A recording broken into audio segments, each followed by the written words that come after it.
বাংলাদেশের মানুষ এক সাগর রক্তের বিনিময়ে জুলাই বিপ্লবের মধ্য দিয়ে যে নতুন বাংলাদেশের স্বপ্ন দেখেছিল, নির্বাচনে অনিয়ম, ম্যানিপুলেশন, নির্বাচন পরবর্তী সহিংসতা এবং নতুন করে রক্ত দিয়ে গড়া জুলাই সনদকে অস্বীকার করে নানান টকশো বুদ্ধিজীবীদের দিয়ে ন্যারেটিভ তৈরি করে সেটা অস্বীকার করার যে পায়তারা করা হচ্ছে, তার বিরুদ্ধে নতুন করে বাংলার মানুষ আবার ফুঁসে উঠেছে।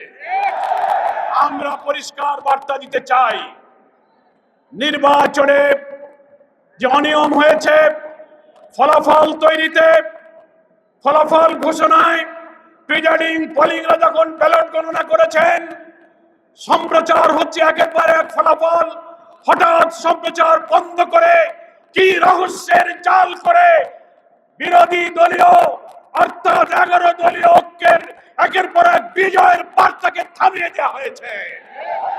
সেই রহস্য জাতির কাছে প্রকাশ করতে হবে।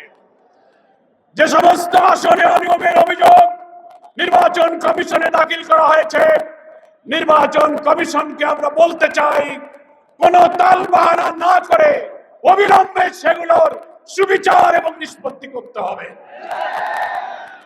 নির্বাচন পরবর্তী সহিংসতায় দেশের মানুষ বিস্মিত। আপনারা এইভাবে ম্যানিপুলেশন করে বিজয়ী হয়েও আপনারা জাতির পরে হামলে পড়েছেন, খুন, সন্ত্রাস, বাড়িঘরে অগ্নিসংযোগ, নির্দয়ভাবে পিটাচ্ছেন, মা বোনদের ধর্ষণ করছেন। সেই দৃশ্য আমাদেরকে আবার ফ্যাসিবাদের চিত্র মনে করিয়ে দিচ্ছে। এ ব্যাপারে আপনাদেরকে সংযত হতে হবে।